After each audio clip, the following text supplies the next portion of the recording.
हमारे स्वर्गीय पिता प्रभु जी, हम आपको धन्यवाद देते हैं प्रभु जी। अभी तक आपने संभाला प्रभु, हम प्रत्येक को अपने चरणों में आने के लिए प्रभु आपने एक मौका दिया। प्रभु आपके महान अनुग्रह के लिए, महान दया के लिए प्रभु हम आपको धन्यवाद देते हैं प्रभु जी। नम्रता से प्रभु हम आपके चरणों में आते हैं प्रभु। आपका वचन सीखने के लिए जब इकट्ठे हुए प्रभु, हम एक एक को अपना वचन आप खोल कर दे, समझने के लिए आप सहायता करें और ये वचन प्रभु हम एक एक के लिए प्रभु आशीष का कारण बनने पाए। आए के सारी बातों को हम आपके हाथ में सौंपते हैं। सारा आदर महिमा केवल हम आपको देते हैं। प्रार्थना प्रभु यीशु मसीह के नाम से मांगते हैं, आमीन। मैं परमेश्वर का धन्यवाद देता हूँ। प्रभु ने हम प्रत्येक को इकट्ठा होने का एक मौका दिया। हम लोग परमेश्वर के वचन से यूहन्ना रचित सुसमाचार उसका 6 अध्याय, उसका हम लोगों ने 1 से लेकर 13 तक हमने देखा। प्रभु यीशु मसीह के उस चमत्कार के विषय में जहां उसने एक बड़ी भीड़ को भोजन कराया। अब हम उसके आगे हम लोग उसका 14-15, यूहन्ना 6 अध्याय उसका 14-15 हम लोग पहले पढ़ते हैं। यूहन्ना 6 अध्याय उसका 14 और 15। यहाँ पे लिखा है, तब जो आश्चर्य कर्म उसने कर दिखाया उसे वे लोग देखकर कहने लगे, वो भविष्यद्वक्ता जो जगत में आने वाला था, निश्चय यही है। यीशु यह जानकर कि मुझे राजा बनाने के लिए पकड़ना चाहते हैं, फिर पहाड़ पर अकेला चला गया। यहाँ पर जब हम लोग देखते हैं तो कुछ बात प्रभु यीशु मसीह के स्वभाव को और लोगों के स्वभाव को, हमें दोनों बातें हमें यहाँ पर देखने को मिलता है कि लोगों का स्वभाव में हम लोग का भी हमारा भी स्वभाव यहाँ पर प्रकट होता है। यहाँ पर जब हम देखते हैं इतना बड़ा चमत्कार जब प्रभु यीशु मसीह ने किया, 5000 तो सिर्फ पुरुष थे, तो अनुमान लगा सकते हैं कितनी बड़ी भीड़ हजारों में वहां पर इकट्ठी हुई, जिन्हें प्रभु ने इस चमत्कार के द्वारा भोजन का चमत्कार किया, 5 रोटी 2 मछली के द्वारा। यहाँ पर यहूदी लोग के विषय में जब हम पढ़ते हैं तो वो मसीहा का इंतजार कर रहे थे और उनको व्यवस्था में दिया हुआ था, जो कि हम व्यवस्था विवरण 18वां अध्याय उसका 15वां आयत हम लोग पढ़ सकते हैं। व्यवस्था विवरण 18वां अध्याय उसका 15वां वचन।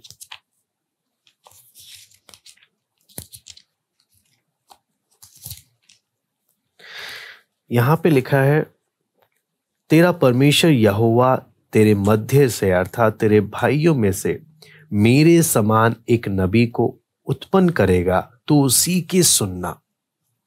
तो साफ साफ भविष्यवाणियों की व्यवस्था विवरण में हम लोग पढ़ते हैं कि इजरायलियों को पहले से ही बोला गया था कि एक परमेश्वर की ओर से जो नबी आएगा तुम उसकी सुनना करके मेरे समान। मसीह के विषय में जब बोला गया तो बेतसैदा जो जूलियस जगह में जब प्रभु यीशु मसीह ने जब ये चमत्कार किया तो भीड़ प्रभु यीशु मसीह को नबी के रूप में स्वीकार करने के लिए तैयार हो गई। और यहाँ पर जब हम आगे देखते हैं, प्रभु यीशु मसीह के इस चमत्कार के द्वारा एक बहुत बड़ी प्रसिद्धि चारों दिशाओं में फैल गया। और लेकिन यहाँ पर हम देखते हैं इस प्रसिद्धि को कि यहाँ पर भीड़ यीशु को राजा बनाने के लिए आ रही है। और कुछ समय के बाद हम देखते हैं कि ये ऐसी ही भीड़ यीशु मसीह के विषय में बोलती है कि इसको क्रूस पर चढ़ाओ। यहां पर हम देखते हैं कि हर कोई इसको राजा बनाने के लिए आ रहा है और इसकी प्रशंसा कर रहा है, इसकी तारीफ कर रहा है। और कुछ समय के बाद हम आगे जब देखेंगे तो वहां पर हम देखते हैं बहुत बड़ी भीड़ यीशु के विषय में बोलती है, इसको क्रूस पर चढ़ाओ, एक स्वर में। तो एक बहुत ही महत्वपूर्ण बात है यहाँ पर जो सीखने का है। सबसे पहला हम देखते हैं कि ये यीशु का साथ देने के लिए, यीशु को राजा बनाने के लिए इसलिए आ रहे हैं क्योंकि जो इनको चाहिए था यीशु उन्हें दे रहा है। लोगों को रोटी चाहिए और यीशु जब उन्हें रोटी दे रहा है तो सबके सब इसको राजा बनाने के लिए आ गए।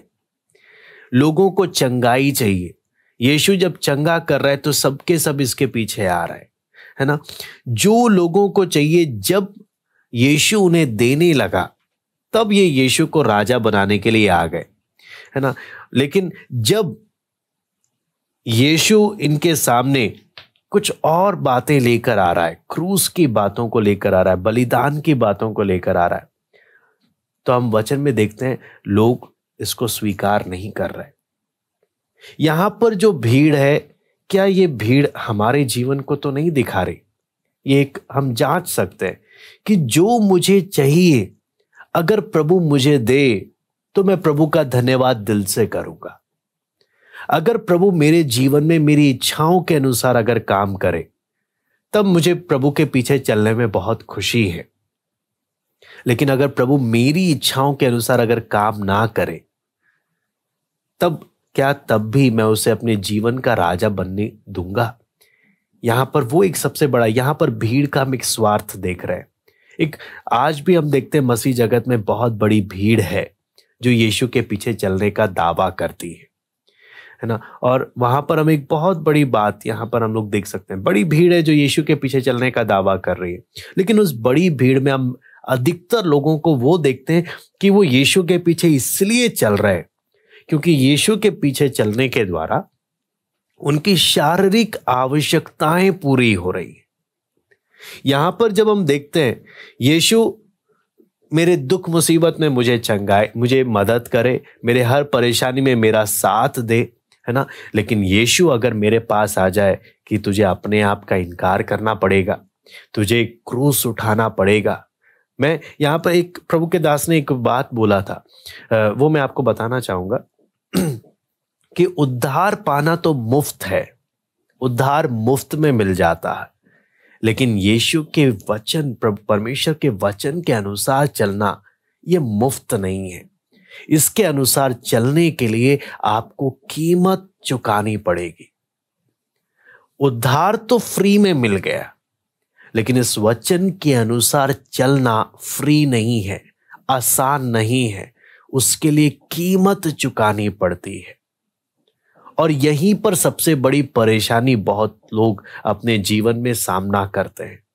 जब यीशु इन्हें रोटी खिला रहा है, यीशु इन्हें चंगाई दे रहा है, यीशु इनके इच्छा के अनुसार हर एक काम कर रहा है, तो पूरी भीड़ इसको अपना अगुवा मानकर, अपना राजा मानकर इसको क्या बनाने के लिए तैयार है? अपना राजा बनाने के लिए तैयार है ना। लेकिन जब यीशु अपनी शर्तों को जब रख रहा है तो हम देखते हैं भीड़ इसको स्वीकार करने के लिए तैयार नहीं है। यहां पर एक लोगों का एक स्वभाव हम देख सकते हैं कि ये यीशु को अपनी इच्छा के अनुसार यूज करना चाहते हैं।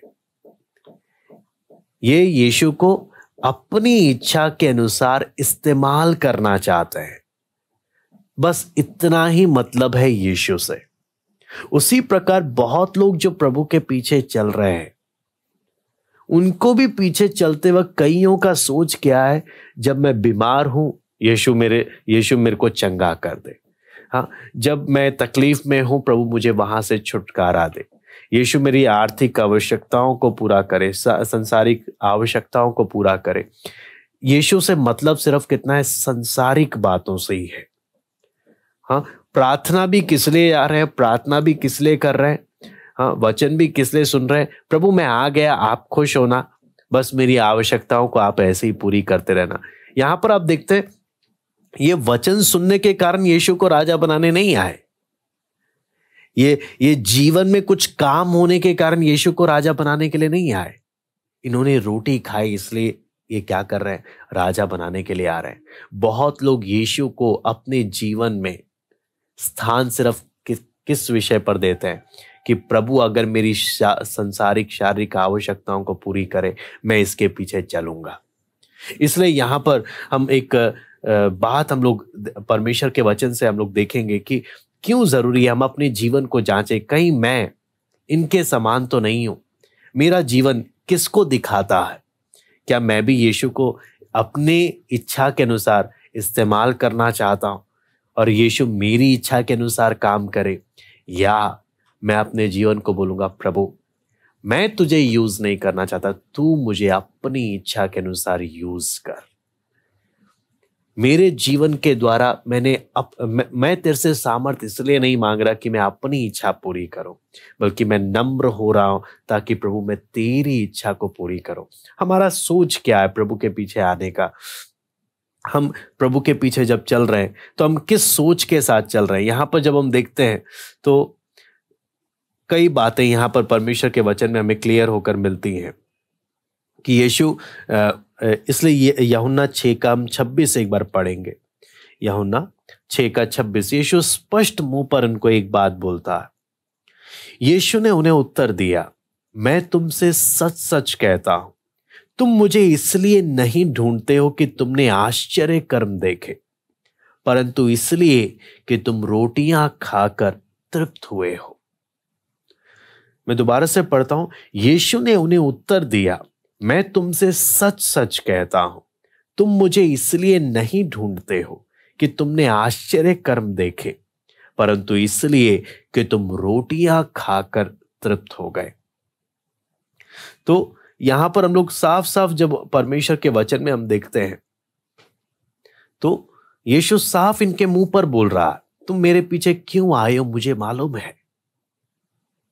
मेरे पीछे आए क्यों हो मुझे मालूम है। आज हमारे जीवन को देखकर प्रभु क्या बोलेगा? हाँ, कि मैं प्रभु के पीछे क्यों आया हूं।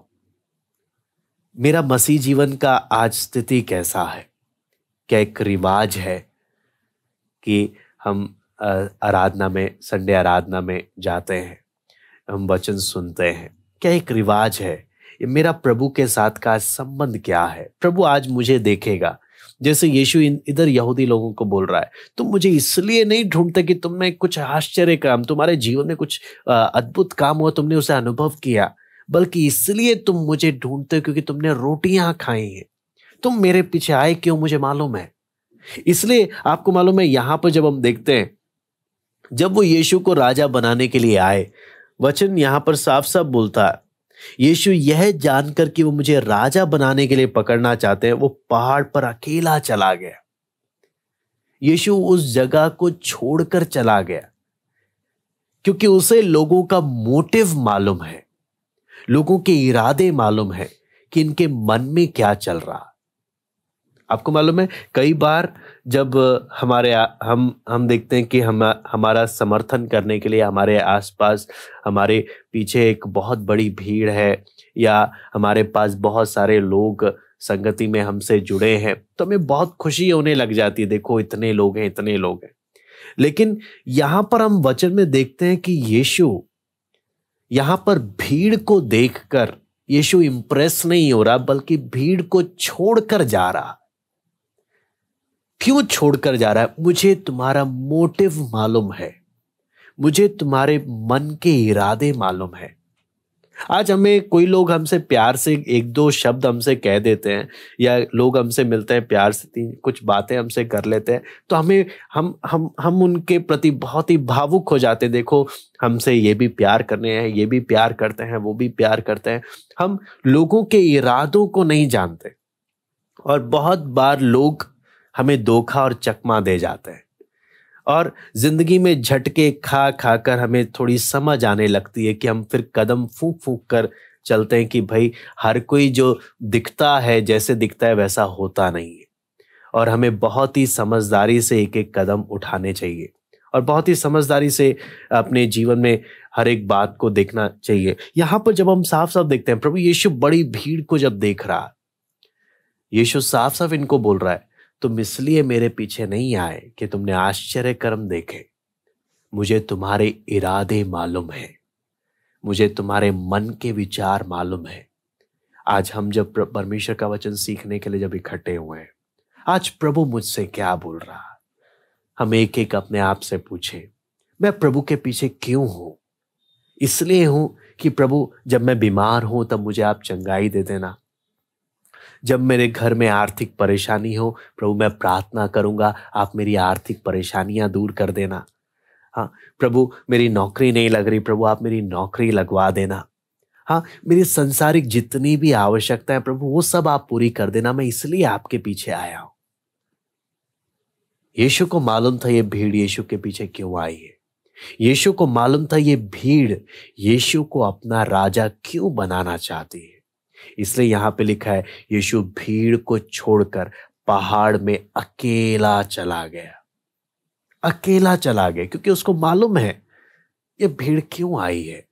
आज आप और मैं जब वचन सुनने के लिए इकट्ठे हुए हैं, कि प्रभु जानता है हमारे अंदर चल क्या रहा है, हमारा प्रभु के साथ का आज संबंध किस प्रकार का है, हमारा चाल चलन किस प्रकार का, मैं प्रभु के पीछे कैसे चल रहा हूं, किस मंशा के साथ, किस सोच के साथ मैं चल रहा हूं। आगे जब हम लोग देखते हैं यहां पर हमें जो बातें समझ में आती है, सबसे पहला हम देखते हैं यीशु ने जब ऐसी बातें इनसे कही, यीशु ने जब इनको उद्धार से संबंधित बातें, मेरे पीछे चलने का अर्थ, ये सब बातें प्रभु यीशु मसीह जब इनको बताने लगा, आपको मालूम है यूहन्ना 6:66 से हम पढ़ते हैं, यूहन्ना 6:66 से 66 और 67 दोनों हम पढ़ेंगे। इस पर उसके चेलों में से बहुत से उल्टे फिर गए और उसके बाद उसके साथ ना चले। तब यीशु ने उन 12 से कहा, क्या तुम भी चले जाना चाहते हो? मैं दोबारा से पढ़ता हूं। इस पर उसके चेलों में से बहुत से उल्टे फिर गए और उसके बाद उसके साथ ना चले। तब यीशु ने उन 12 से कहा, क्या तुम भी चले जाना चाहते हो? यहां पर हम लोग देख सकते हैं कि जब चमत्कार किया, बड़ी भीड़ आ गई और बड़ी भीड़ राजा बनाने के लिए तैयार हो गई। लेकिन जब हम देखते हैं इसके आगे, जब इस चमत्कार के पीछे के वचन को जब प्रभु यीशु इनको खोलने लगा, असली कीमती बातें, असली अपने पीछे चलने का अर्थ जब इनको समझाने लगा, वचन की बातों को जब बताने लगा, आपको मालूम है ये भीड़ ने क्या किया? यहां पे लिखा है बहुतों ने, है ना। यहां पर जब हम देखते हैं, यहां पे लिखा है उसके चेलों में से बहुत से उल्टे फिर गए।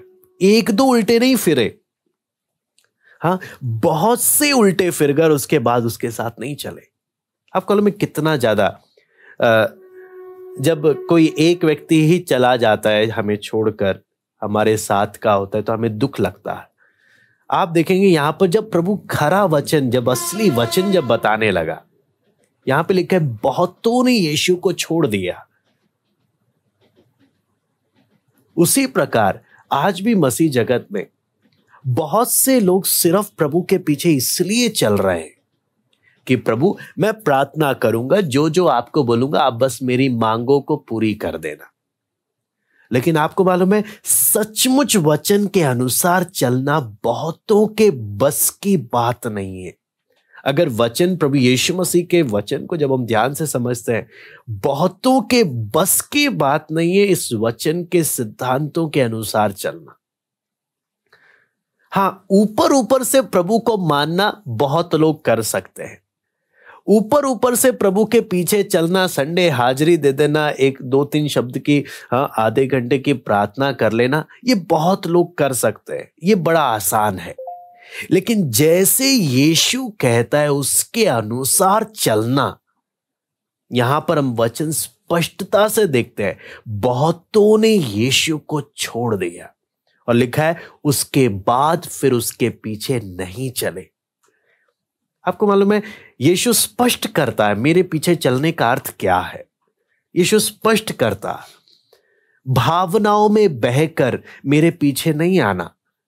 मेरे पीछे अगर चल रहे हो, हिसाब लगा लेना कि मेरे पीछे चलना आसान नहीं है। मेरे पीछे चलना आसान नहीं है, हिसाब लगा लेना।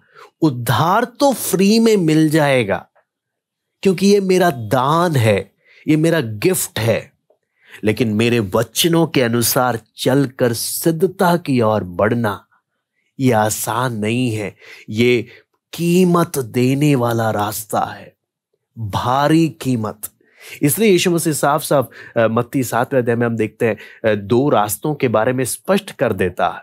2 रास्ते, बड़ी भीड़ एक रास्ते में है, जो रास्ता चौड़ा है, सरल है, लेकिन वचन बोलता है बहुत लोग तो हैं, लेकिन वो रास्ता विनाश को पहुंचा रहा है। लेकिन जो रास्ते में यीशु चलने के लिए बुला रहा है, वो रास्ता कैसा है, ये मैं नहीं बोल रहा, यीशु खुद बोल रहा है वो रास्ता कठिन है।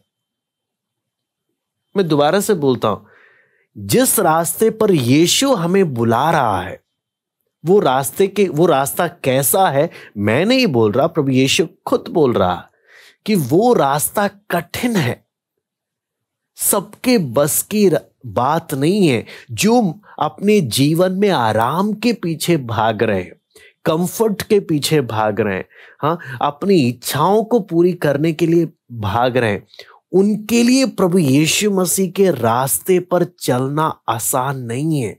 वो नहीं चल पाएंगे। उनको प्रभु यीशु मसीह के पीछे चलना फिर कठिन है।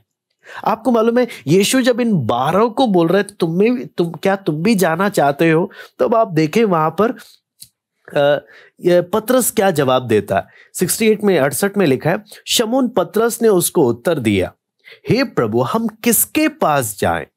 अनंत जीवन की बातें तो तेरे ही पास हैं।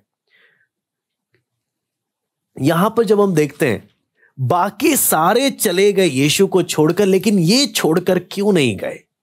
हाँ, यहां पर आता है जो घटना, जो 16 से 21 का घटना, क्यों ये चेले यीशु को छोड़कर नहीं जा रहे? यीशु का वचन इतना कठिन होने पर भी, ये जानकर भी कि प्रभु जिस रास्ते की बात कर रहा है चलने की, ये रास्ता बहुत कठिन है, फिर भी ये लोग प्रभु को छोड़ने के लिए तैयार नहीं है। क्यों छोड़ने के लिए तैयार नहीं है? उसके लिए हम लोग 16 से 21 यूहन्ना, जो आज का हमारा संदेश हम लोग जो सीखने जा रहे हैं वो हम पढ़ेंगे। यहां पे लिखा है, जब संध्या हुई तो उसके चेले झील के किनारे और नाव पर चढ़कर झील के पार कफरनहूम को जाने लगे। उस समय अंधेरा हो गया था और यीशु अभी तक उनके पास नहीं आया था। आंधी के कारण झील में लहरें उठने लगी। जब वे खेते खेते 3-4 मील के लगभग निकल गए तो उन्होंने यीशु को झील पर चलते और नाव के निकट आते देखा और डर गए। परंतु उसने उनसे कहा, मैं हूं, डरो मत। अतः वह उसे नाव पर चढ़ा लेने के लिए तैयार हुए और तुरंत वो नाव उस स्थान पर जा पहुंची जहां वे जा रहे थे। यहां पर आपको मालूम है, मत्ती 14, मरकुस 6 और यूहन्ना 6, ये इन तीनों को जब हम जोड़कर इसके साथ जब पढ़ते हैं, तब हमें ये सबको जोड़कर जब हम पढ़ते हैं, तब हमें असली पिक्चर समझ में आता है, असली तस्वीर समझ में आता है कि ये घटना किस प्रकार की घटना। क्योंकि आपको मालूम है, बहुत ऐसे थियोलॉजियंस हैं जो इस घटना के विषय में गलत इंटरप्रिटेशन भी देते हैं, लेकिन हमने सही इंटरप्रिटेशन की ओर हम ध्यान देंगे। यहां पर जब हम देखते हैं परमेश्वर के वचन में, तो यहां पर लिखा है, जब संध्या हुई, 15 में जब हम पढ़ते हैं, जब यीशु यह जानकर कि मुझे राजा बनाने के लिए पकड़ना चाहते हैं, वो पहाड़ पर चला गया। लेकिन आप जब उसके आगे की घटना को जब हम पढ़ते हैं, मत्ती 14 में भी हम देख लेंगे, मत्ती 14 का 22 और 23, इस घटना को समझने के लिए यहां पे लिखा है, तब उसने तुरंत अपने चेलों को नाव पर चढ़ने के लिए विवश किया कि वे उससे पहले पार चले जाएं, जब तक वह लोगों को विदा करे।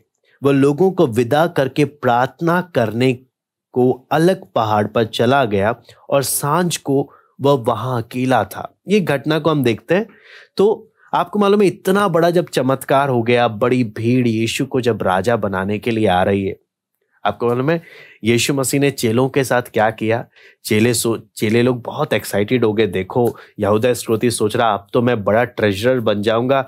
हाँ, राजा अगर यीशु बन गया तो पतरस सोच रहा होगा मैं प्रधानमंत्री बन जाऊंगा। एक बहुत बोलते ना, अपने आप को बहुत ऊंचा समझने का जब टाइम हो गया, यीशु इनके जीवन में घमंड ना आ जाए, इनको यहां पे लिख रहा है जबरदस्ती चेलों को पहले भगा रहा है उस जगह से। यहाँ पे लिखा है विवश, नाव पर चढ़ने के लिए विवश किया और झील के उस पार भेजने के लिए इनको भेज दिया। आप सोचें, जब बहुत बड़ा कोई काम हो रहा है, बहुत बड़ा कुछ है, जब आपको रेस्पेक्ट मिलने का एक अच्छा मौका है और उस टाइम आपको अगर कोई भेज दे, आपको कैसा लगेगा? हाँ, यहाँ पर इतना बढ़िया मौका है, इतना बड़ा अच्छा मौका है इज्जत मिलने का, सब कुछ मिलने का, लेकिन यीशु इनको इज्जत नहीं प्राप्त करने दे रहा है, इनको भगा रहा है वहां से कि इनको इज्जत ना मिले। हाँ, कहीं क्यों भगा रहा है? यहां पर एक बात हम लोग देख सकते हैं। आपको मालूम है, प्रभु यीशु का एक आदत था, पहले वो पढ़ाता है और उसके बाद टेस्ट भी लेता है। ये 5000 की भीड़, 5000 पुरुषों के अलावा बाकी सबको खिलाने के द्वारा जो चमत्कार किया, अब चेलों को प्रभु यीशु ने लेसन सिखा दिया कि मैं क्या कर सकता हूं, मैं कौन हूं, मैं क्या कर सकता हूं, सब चीज बता दिया। अब प्रभु यीशु इनको क्या कर रहा है?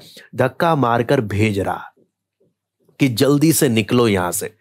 हाँ, इसमें दो पहलू है। प्रभु यीशु अब टेस्ट लेने जा रहा है, देखते हैं मैंने जो पढ़ाया उसमें तुमने कितना सीखा, पहला बात। दूसरा, हमारे जीवन में घमंड ना आ जाए, उस घमंड ना आ जाए, उस घमंड से बचाने के लिए हमारे जीवन में हमें कुछ ऐसे परिस्थितियों में परमेश्वर भेजता है ताकि हम क्या है हमें मालूम चल जाए, हमारी असलियत हमें दिख जाए और हमें क्या ना आए, हमें घमंड ना आए। तो हमें घमंड से बचाने के लिए प्रभु कई बार हमें जीवन के तूफानों से भेजता है। आज हम लोग देखने जा रहे हैं कि एक विश्वासी के जीवन में, प्रभु के पीछे चलने वालों के जीवन में आंधी तूफान या समस्याएं क्यों आती हैं? क्यों आंधी तूफान समस्याएं एक विश्वासी के जीवन में आती है और ऐसे समय में प्रभु क्या चाहता है? यहां पर हम देखते हैं प्रभु यीशु मसीह, सबसे पहला देखते हैं प्रभु इनको भेजकर क्या करने के लिए जा रहा है? प्रभु प्रार्थना करने के लिए जा रहा। हाँ, भीड़ सबको, चेलों को पहले भेजा, बाद में भीड़ को विदा किया और उसके बाद अकेले पहाड़ पर जा रहा है प्रार्थना करने के लिए।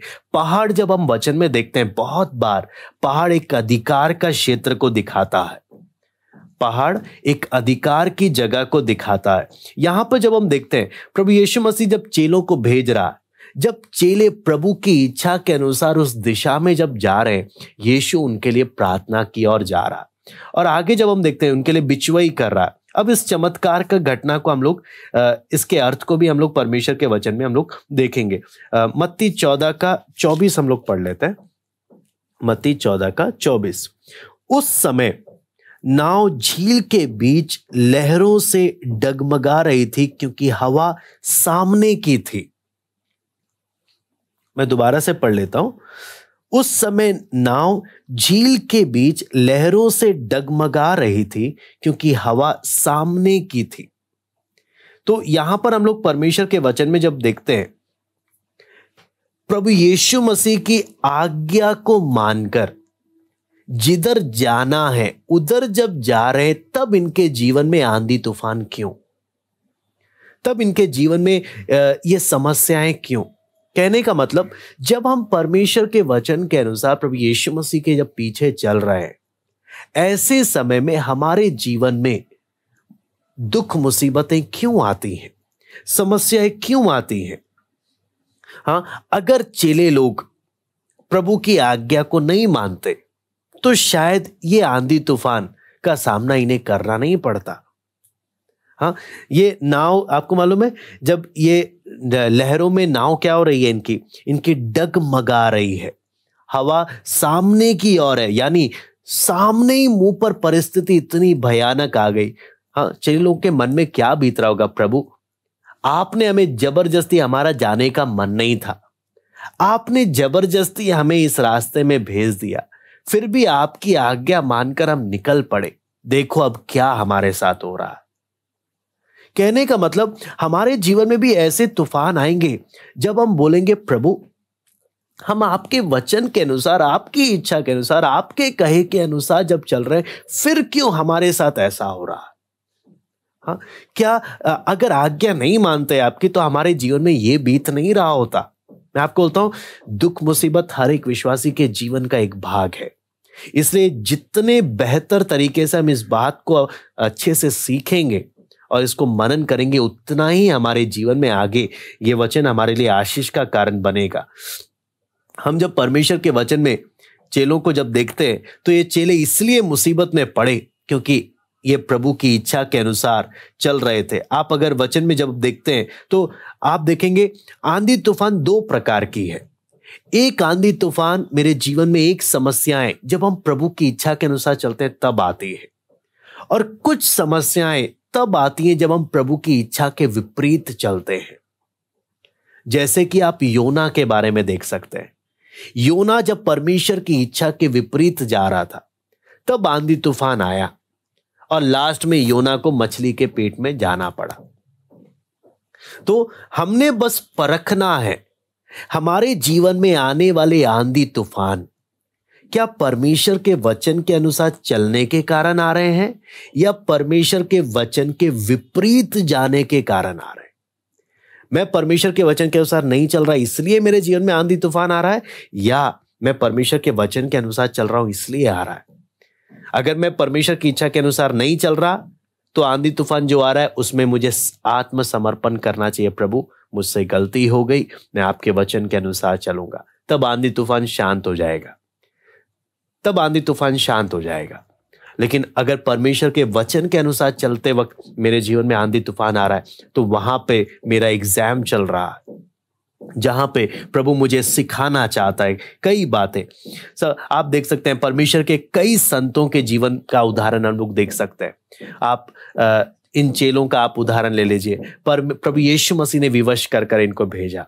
हाँ, हम होते कितना कुड़कुड़ा रहे होते, हमारा जाने का मन तो था नहीं, जबरदस्ती हमें बिठाकर भेज दिया और देखो अब हमारे साथ क्या हो रहा है। और यहाँ पर वचन में आप देखते हैं कि नाव गहराई में आ गया। ये नहीं कि आसपास झील के कोने ओने हिस्से में है कि चलो आंधी तूफान आया फटाफट उतर गए जान बचा ली। हाँ, बीच में आ गए, यानी बचने की कोई उम्मीद ही नहीं है। हाँ, तो कितना आप सोचो, हम होते कितना अंदर से कुड़कुड़ा रहे होते, देखो क्या हो गया। हाँ, हम लोग कई बार लोगों को बोलते हैं ना, देखो मैंने कहा था ना ऐसा होगा, देखो ऐसा हो गया, मैंने कहा था ना। हम लोगों को कई बार बात करते हैं, हम लोग इस प्रकार से बात करते हैं। ऐसे ही चेले क्या बोल रहे होंगे, प्रभु देखो हमारा जानने का मन नहीं था, आप देखो भेज दिया, बीच में हम आ गए।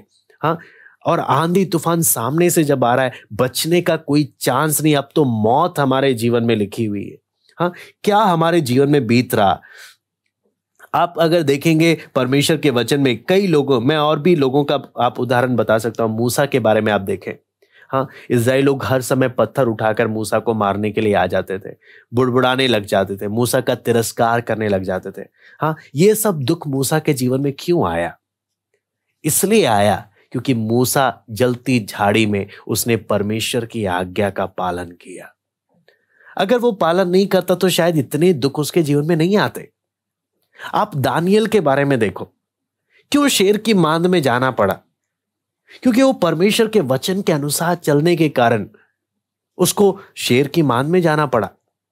हाँ, और आप देखेंगे परमेश्वर के वचन में आप पौलुस का उदाहरण ले सकते हैं। आप उसके जीवन में जितने दुख आए, है ना, ये सारे दुख इसके अपने आप खत्म हो जाते अगर वो परमेश्वर की आज्ञा के अनुसार नहीं चलता तो इसलिए हम देख सकते हैं कि एक विश्वासी के जीवन में जब मैं परमेश्वर के वचन के अनुसार चलता हूं, तब जब दुख आते हैं तो मुझे क्या करना चाहिए? क्या मैं अनाज्ञाकारिता के अनुसार जीवन बिताऊं ताकि मेरे जीवन में दुख ना आए? आपको मालूम है, ये जितने भी संत लोग हैं, इनके जीवन में जो दुख आए और उन दुखों में इन्होंने जब प्रभु का अनुभव किया, आप अय्यूब का उदाहरण आप ले सकते हैं, है ना। अय्यूब अपने जीवन के विषय में क्या बोलता है? अय्यूब बोलता है, मैंने कानों से तो सुना था दुख से पहले, लेकिन अब मेरी आंखें तुझे देखती हैं। क्यों ये 12 चेले यीशु को छोड़ने के लिए तैयार नहीं हुए? आपको मालूम है, हम आज आप और मैं वचन बैठकर सुन रहे हैं, सीख रहे हैं, लेकिन जो दुखों में प्रभु को जो अनुभव करता है उसकी जड़ें बहुत गहराई में चले जाती है। वो प्रभु को उस समय जो गहराई, उस गहरे संबंध में जब आता है ना, बोलता है चाहे कुछ भी हो जाए मैं यीशु को नहीं छोड़ सकता। बाकियों ने प्रभु को दुखों में अनुभव नहीं किया, बाकियों ने प्रभु को रोटियां खाते वक्त अनुभव किया, हाँ, चंगाई के वक्त अनुभव किया, इसे जब कठोर वचन आया छोड़ के चले गए। लेकिन चेलों ने यीशु को दुखों के समय में अनुभव किया और जान लिया। इसलिए पतरस क्या बोलता है, हे प्रभु हम तुझे छोड़कर जाएं तो जाएं कहां। जो जीवन के दुखों में प्रभु के करीब आते हैं, हाँ, प्रभु के साथ उस करीब संबंध में आते हैं, वो उनकी जड़ें विश्वास में मजबूत हो जाती हैं और वो बोलते हैं हमें जो भी कीमत चुकानी पड़े हम चुकाने के लिए तैयार है, लेकिन हम प्रभु को छोड़ने का तो सवाल है ही नहीं। ये बात इसलिए हम यहां पर वचन में हम देख सकते हैं। इसलिए आप पढ़ेंगे हम लोग यूहन्ना 6 अध्याय उसका 48 हम लोग पढ़ लेते हैं एक बार।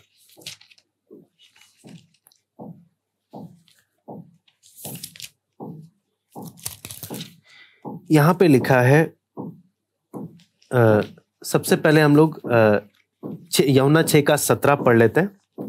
यूहन्ना 6:17, उसके बाद हम लोग आगे जाएंगे। नाव पर चढ़कर झील के पार कफरनहूम को जाने लगे। उस समय अंधेरा हो गया था और यीशु अभी तक उनके पास नहीं आया था, है ना।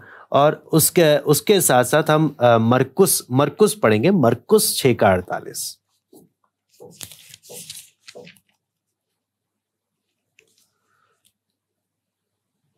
यहां पे लिखा है, जब उसने देखा कि वे खेते खेते घबरा गए हैं क्योंकि हवा उनके विरुद्ध थी, तो रात के चौथे पहर के निकट वो झील पर चलते हुए उनके पास आया और उनसे आगे निकल जाना चाहता था। यहां पर हम कुछ बात और देख रहे हैं। सबसे पहला हम देख रहे हैं ये जो नाव में बिल्कुल गहराई में है, झील के बहुत ही गहराई में आंधी तूफान चल रहे हैं और ये लोग खेते खेते थक गए, इस आंधी तूफान का सामना नहीं कर पा रहे। आपको मालूम है, यीशु, वचन बोलता है यीशु ने देख रहा है कि इनकी स्थिति क्या हो रही है। हमें नहीं मालूम, यीशु अपने क्या बोलते हैं आत्मा में इनको देख रहा है, इनकी स्थिति क्या है, ये क्या कर रहे हैं। प्रार्थना के पहाड़ में प्रार्थना कर रहा है और उस समय में यीशु की नजर इन चेलों पर है। ये नाव को खेते खेते थक गए, आंधी तूफान का सामना, हाँ, प्रभु यीशु का कहना मानकर जब चल रहे हैं, इनके जीवन में आने वाले आंधी तूफान का ये सामना कैसे कर रहे हैं। आपको मालूम है, आपके और मेरे, हम एक एक के जीवन में हम कभी ना सोचें कि अंधेरा का समय नहीं आएगा। हम एक एक के जीवन में अंधेरे का समय भी आएगा। एक ऐसा अंधेरा, शायद हमारे पास शब्द नहीं होंगे लोगों को बताने के लिए कि मेरे जीवन में क्या बीत रहा है। एक अंधेरे का समय, और ऐसे अंधेरे में हमें लग रहा होगा बिल्कुल अकेले हैं। हमें लग रहा होगा ये आंधी तूफान का सामना, मेरे जीवन में इन समस्याओं का सामना मैं नहीं कर पा रहा। हाँ, आपको मालूम है, यहां पर हम एक वचन में हम साफ साफ क्या देख रहे हैं, यीशु देख रहा है कि वो नाव खेते खेते थक गए हैं। आपको मालूम है, हम जब जीवन में, चेलों को लग रहा होगा यीशु हमें भूल गया, हमें यीशु ने अकेला छोड़ दिया, हमें यीशु ने किस हालत में छोड़ दिया।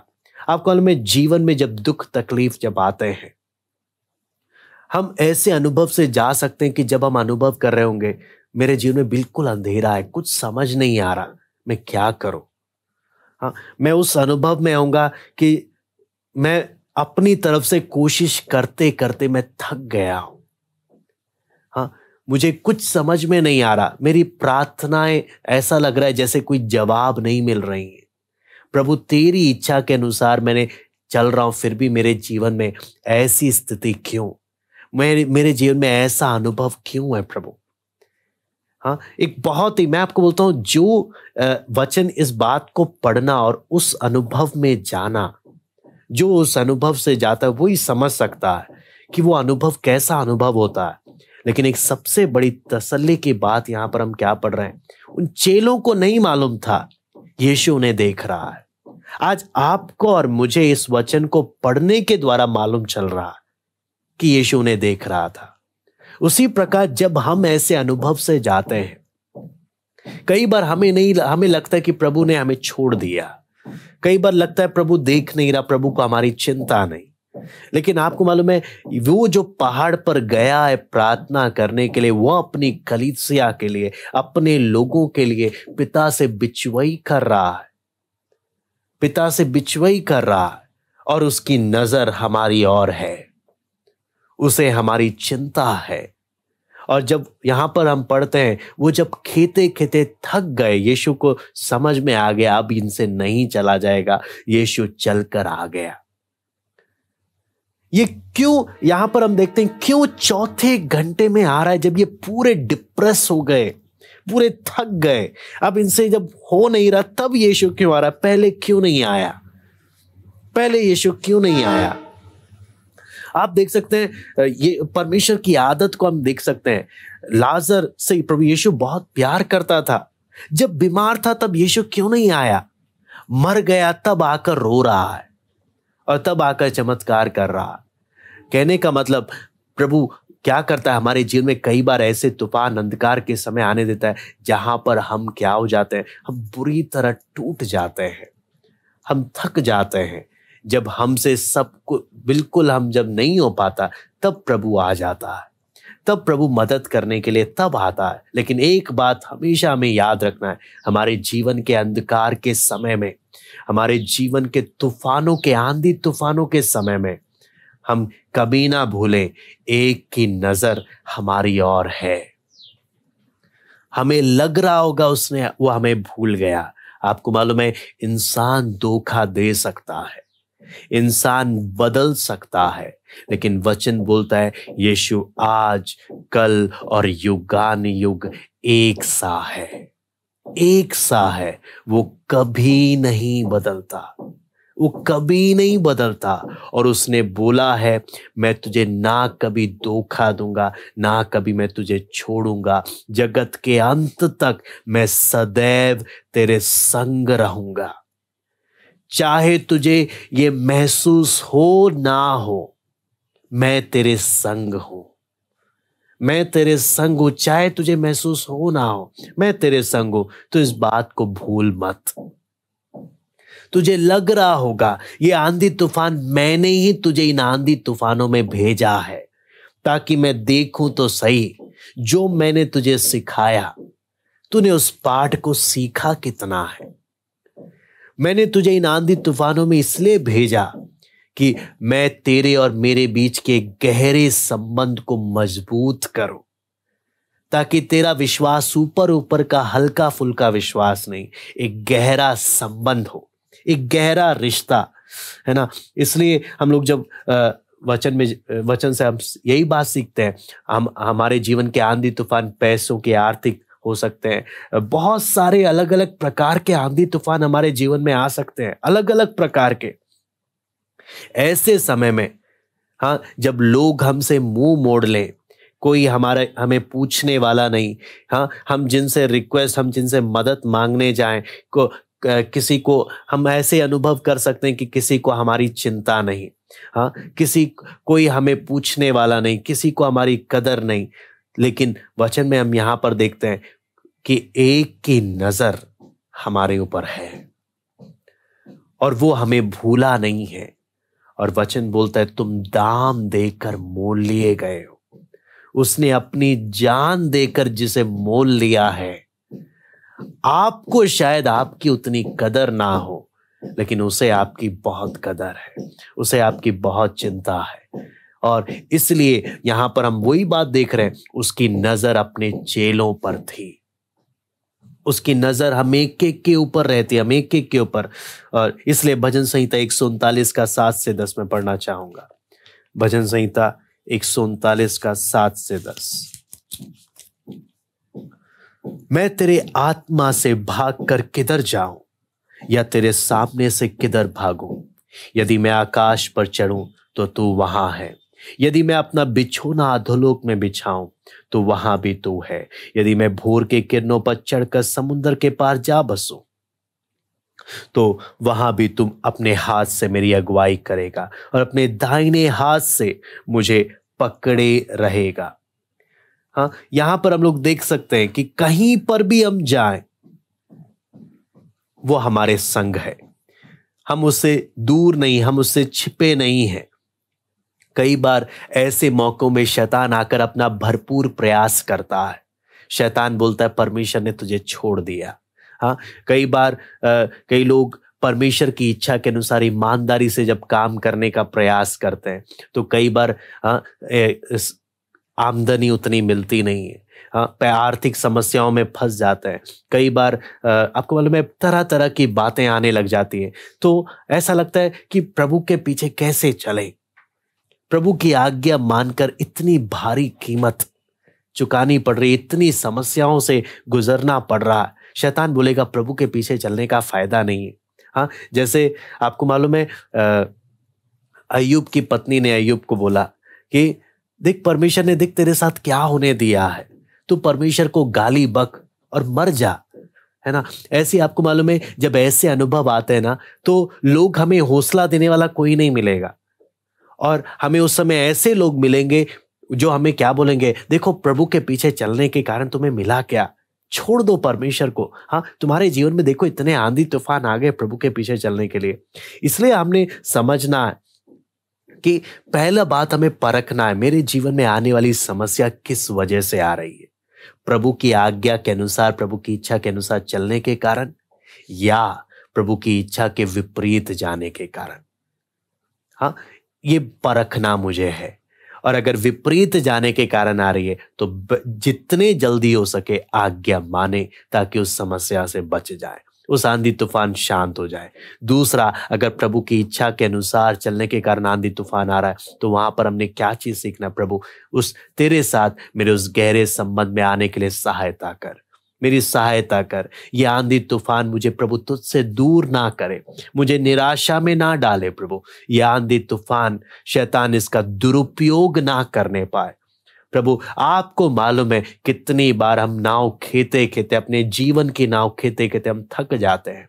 हमें ऐसे हम महसूस करने लगते हैं जैसे तू हमसे बहुत दूर है। हमारे जीवन में एक अंधकार ही अंधकार जब छाता है। आप सोचो, प्रभु की इच्छा के अनुसार चलते वक्त अंधकार आया है, प्रभु की आज्ञा मानते वक्त जीवन में गहरा अंधकार आया है, प्रभु की आज्ञा मानते हुए गहरा तूफान आया है।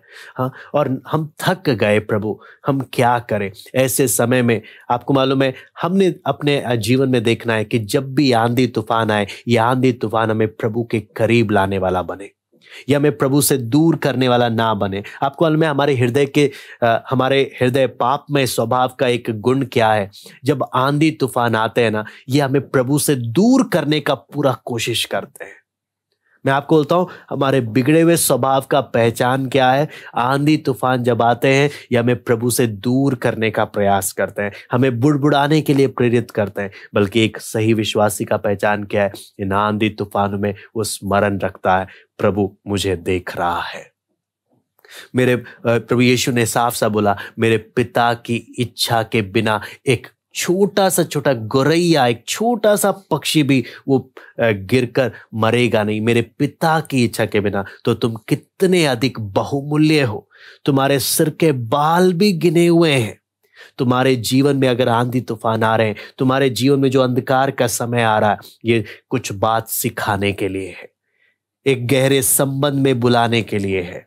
हाँ, इसलिए हम लोग देखते हैं यहाँ पर लिखा है प्रभु यीशु मसीह चौथे घंटे में जा रहा है, लगभग 3 या 4 बजे जा रहा है। 3 या 4 बजे यानी हाँ, हाथ मार मार कर, आपको मालूम है पूरा ताकत जब खत्म हो गया, जान लगा लगा कर पूरा ताकत जब खत्म हो गया, थक गए बुरी तरह, बस पड़े हुए, अब कोई उम्मीद जब नजर नहीं आ रही, तब यीशु उसी रास्ते में पानी पर चलते हुए आ रहा है। हाँ, दुनिया इसको राजा बनाना चाहती थी, लेकिन इसने राजा बनने से इनकार कर दिया, जबकि ये खुद राजा है, इसलिए पानी पर चलकर आ रहा है। ये सृष्टि का पहले से ही राजा है, इसको राजा बनाने की आवश्यकता नहीं है, ये पहले से ही राजा है। लेकिन ये लोगों के सामने क्यों नहीं राजा बन रहा? मैं तुम्हारी जरूरतों को पूरा करने वाला राजा नहीं बनना चाहता। मैं तुम्हारी जरूरतों को पूरा करने की शक्ति रखता हूं। मेरे पास सामर्थ है कि तुम्हारी हर एक आवश्यकताओं को पूरा करूं, लेकिन मुझे तुम्हें उससे भी बढ़कर कुछ देना है। हाँ, शारीरिक आवश्यकताओं को पूरा करने वाला परमेश्वर से भी बढ़कर तुम्हारे साथ एक गहरा संबंध मैं बनाना चाहता हूं। वो संबंध, आपको मालूम है वो संबंध बनता कब है? जब गहरे आंधी तूफान आते हैं। ये आंधी तूफानों में ही हमारे प्रभु के साथ संबंध मजबूत बनते हैं। आंधी तूफान जब नहीं आते, तब हमारा संबंध प्रैक्टिकली उस गहराई में नहीं जा पाता। ये आंधी तूफान ही मदद करते हैं हमें प्रभु के साथ एक गहरे संबंध में। इसलिए आपको मालूम है, आगे बड़ी भीड़ यीशु को छोड़कर चले गई, लेकिन इन्होंने, ये 12 ने यीशु को छोड़ा नहीं। बोलते हैं, इन्होंने क्या बोला? प्रभु तुझे छोड़कर कहां जाए? हमने तुझे उस समय देखा जिस समय इन बड़ी भीड़ ने नहीं देखा। जब हम झील में, हम गहराई में थे, आंधी तूफान से घिरे हुए थे, जब हमारे पास कोई उम्मीद नहीं थी, हमने देखा तू हमारे लिए चलते हुए आया। हमने देखा उस समय तूने हमें देखा। हमने देखा तुझे हमारी चिंता है। उन बातों ने इनके विश्वास को बहुत मजबूत कर दिया। इसलिए आपको मालूम है, आगे जब हम देखते हैं, आपको मालूम है, कई बार हम लोग पतरस के विषय में ना, हम लोग अक्सर नेगेटिव बातें ही ज्यादा बोलते हैं कि देखो पतरस ने 3 बार इनकार किया, देखो पतरस ने तलवार निकालकर उसका कान उड़ा दिया, देखो पतरस हमेशा बातें करने में आगे था, देखो पतरस यीशु पतरस को शैतान कर कर बोलता है कि शैतान दूर हो जा। तो हम पतरस की कई बार नेगेटिव बातों को ज्यादा देखते हैं, लेकिन आपको मालूम है पतरस के पॉजिटिव साइड को हम देखें। जब यीशु पानी पर चलते हुए आ रहा है, जब यीशु पानी पर चलते हुए आ रहा है, आपको मालूम है उस समय चेलों का रिएक्शन क्या है? चेले भूत समझ रहे हैं, डर रहे हैं, हाँ, कि भूत होगा, डर रहे हैं और पास में नहीं जा रहे, बल्कि डर कर दूर होने की कोशिश कर रहे हैं। आपको मालूम है उसी प्रकार हमारे साथ भी कई बार क्या होता है, प्रभु जिन्हें मदद करने के लिए हमारा माध्यम बनाता है, कई बार प्रभु यीशु मसीह ऐसे लोगों को हमारी मदद के लिए लेकर आता है हमारे अंधकार के समय में, जहां हमारा घमंड बोलता है नहीं नहीं नहीं, मैं इससे मदद नहीं लूंगा। हमारा घमंड, कई बार परमेश्वर हमें जिन लोगों को लेकर आता है हमारी मदद के लिए, हम मना कर देते हैं, या कई बार डर के कारण हम लोग मदद मांगने नहीं जाते। लेकिन कई बार प्रभु हमारे आंधी तूफान में, अंधकार के समय में हमारी मदद करने के लिए भेजता है किसी ना किसी को। जब देखता है प्रभु कि इनसे नहीं हो रहा, तब प्रभु भेजता है। लेकिन कई बार हम अपने घमंड के कारण हम बोलते हैं हम इनसे मदद नहीं लेंगे। या हमारे परिवार का ही कोई सदस्य हो सकता है, लेकिन हमारा उसके साथ बनता नहीं है, इसलिए हम क्या नहीं करेंगे, हम उसके पास जाएंगे नहीं। हाँ, हमारे घमंड के कारण हम किसी के आगे झुकेंगे नहीं, या हमारे डर के कारण कि पता नहीं वो क्या समझेंगे, तो हम बोलते नहीं। आपको मालूम है प्रभु भेजता जरूर है, क्योंकि उसे हमारी चिंता है। कई बार हमारा हृदय, बिगड़ा हुआ स्वभाव ही हमें मदद लेने से दूर कर देता है हमें। इसलिए हमने पहचानना है, प्रभु जब हम मुसीबत में होते हैं, प्रभु जिन्हें भेजता है, हमें कभी भी उन्हें नकारना नहीं, बल्कि नम्रता से उन्हें स्वीकार कर लेना चाहिए। वहां पर यह बात हम देखते हैं। और पतरस के बारे में हम देखते हैं कि पतरस के अंदर वो साहस था कि प्रभु अगर तू ही है तो बोल, मैं भी पानी पर चलकर आना चाहता हूं। यह विश्वास का ठोस प्रमाण, एक गहरा संबंध कि प्रभु अगर तू ही है, मैं पानी पर चलूंगा। यह विश्वास का जीवन, जो गहरे समुद्र में पानी पर चलने वाला विश्वास। जब यीशु से नजर हटी, पतरस ने उस समय यीशु के साथ चलते चलते एक बात और सीखा। यीशु से नजर हटी, पतरस जब डूबने लगा, पतरस ने पुकारा, प्रभु मुझे बचा। बहुत तेरे लोग पुकारते नहीं हैं, कि जब डूबने लगते तब पुकारते नहीं, बस डूबते ही रहते हैं। हाँ, वो लोगों से मदद मांगने के लिए चले जाते हैं, जो उन्हें बचा सकता है वो उसे नहीं पुकारते। यहां पर पहला बात पतरस का हम देख सकते हैं, पानी पर चलने का साहस, विश्वास के साथ चलने की पुकार।